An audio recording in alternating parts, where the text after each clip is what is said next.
Continua falando sobre esse assunto pela internet agora com a neuropsicóloga Cris Couto, que está com a gente para, inclusive, ajudar, né, a entender o que acontece nesses casos e o que fazer nesses casos, né? Boa noite, Cris, tudo bem? Bem-vindo aqui ao Cidade mais uma vez. É muito preocupante porque a gente vê aí, por exemplo, esse agora foi o terceiro caso de ameaça, né, em escolas, né, seja particular, seja pública. Primeiro, como é que a escola deve se comportar numa situação como essa? Boa noite. Edson, isso é o que a gente reconhece como comportamento de manada. É uma coisa que mais ou menos vai virando moda entre eles. Eles veem a como é que se diz, o holofote que isso dá. Então, assim, é muito provável que quanto mais seja divulgado, mais eles queiram fazer. Então, se formam grupos para ter esse tipo de comportamento.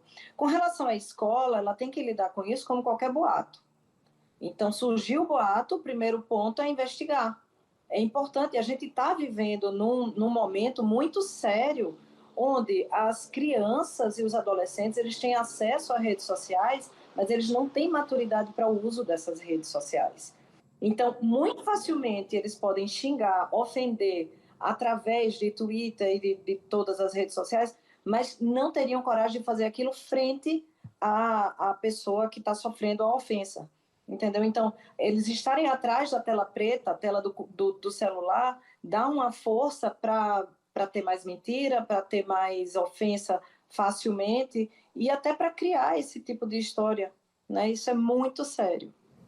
E aí, como é que aí os pais podem também se comportar, né? A escola tem que apurar a denúncia, inclusive, eu acho que até acolher também, né? É importante ter uma resposta rápida, né, Cris? Não dá para você achar, não, mas é uma brincadeira, não se pode tratar como brincadeira, porque em algum momento pode alguém ficar de fato ferido, machucado com alguma situação como essa. Como é que os pais podem conversar com esses filhos, ficar atentos de repente a algum tipo de comportamento ou alguma tendência que está sendo observada? A questão é justamente essa. Eu acompanho isso no consultório e eu vejo que os pais não estão tendo a vigilância necessária para saber o que os filhos estão fazendo nas redes sociais. Né? Então, as sequelas desse tipo de agressão elas podem ser irreparáveis. Né? Ficam realmente uma cicatriz no desenvolvimento da pessoa que foi agredida. Né? Então, assim, esses boatos eles têm que ser responsabilizados, a gente tem que procurar o ponto de partida, que pode ser uma pessoa sozinha ou várias pessoas, né? Às vezes tem um líder desta situação, e os pais têm que ser responsabilizados também, porque a rede social ela pode ser uma arma, e o dano não necessariamente é uma morte direta, mas pode gerar uma morte indireta, isso pode causar suicídio entre os jovens. Né? E claro que tudo que possa ser feito tem que ser feito enquanto há tempo, né? Enquanto há tempo. Enquanto tempo, exatamente. Cris, outra observação importante, né? Durante a pandemia, a gente teve um isolamento muito grande. Primeiro, os filhos ficaram, né? Os nossos filhos, né? Eu digo porque eu tenho dois, eles ficaram muito online, tudo foi online, né? Depois se retomou, mas com muitas restrições. Então, assim, até hoje, em muitas escolas, os pais não têm acesso dentro da escola, não tem um acesso tão rápido assim para a coordenação, para ver exatamente o ambiente escolar, ainda por resquícios da pandemia. A escola precisa estar aberta aos pais, né? Acolher esses pais, inclusive dentro da instituição, né? Não, a fala da escola com a família tem que ser constante. Os pais têm que estar abertos a isso e a escola tem que estar preparada para atender essa demanda gigantesca de perturbação mental, essa tsunami que a gente está recebendo, né, pós-pandemia. Agora, os pais têm que parar de colocar a desculpa do uso excessivo do eletrônico na pandemia. A gente já passou, não passou, ainda estamos em período de pandemia, ainda não foi suspensa, mas eu escuto muita desculpa, né? A alimentação mudou por causa da pandemia, a rotina mudou por causa da pandemia, o uso excessivo de eletrônico mudou por causa da pandemia. Então, assim, já tem 2 anos isso, há 1 ano a escola já voltou, então mais ou menos há 1 ano já temos uma rotina e as pessoas se acomodaram àqueles vícios, né? Então, isso precisa ser conversado com a família, um pouco mais de força de vontade e chegar junto da escola, trocar. Como é que esses pais não perceberam esse movimento, né, de conversa, de risadinha, de criar perfil fake? Então, tem muita coisa rolando aí na internet que os pais precisam estar. É uma liberdade monitorada, entendeu?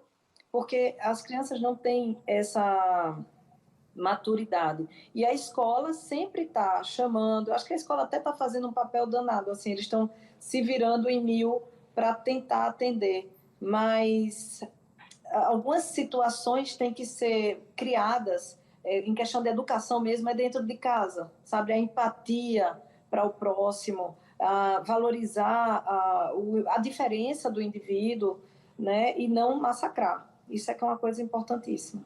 E claro que se identificar isso, né, tanto a escola como os próprios pais, procurar ajuda, né, Cris? Porque é possível ter essa ajuda de diferentes profissionais que possam ajudar aquela família, aquele aluno ali a passar, de repente, por um momento mais turbulento, que é normal também ter diferentes aí momentos nessa adolescência também, né? Sim, essa busca pela ajuda, ela vem depois que se vê que não vai resolver nem na família e nem na escola, né? Até a escola tem um profissional, deve ter um psicólogo nas escolas, assim, muitas escolas particulares a gente tem psicólogos, assim, e eles atendem, mas eu digo que é apagar fogo, entendeu? Aquele psicólogo escolar, ele apaga o fogo dos conflitos ali, mas ele não pode atender terapeuticamente, então aí indica, vai para outro profissional. Nós temos até alguns serviços públicos, né, para esse tipo de atendimento, se necessário. Perfeito. Cris, muito obrigado pela sua participação, pelos esclarecimentos, né? Como pais, a gente fica sempre muito preocupado quando vê algumas situações como essa e, claro, quer proteger os nossos filhos, mas é importante sempre estar de olhos bem abertos, né? Obrigado.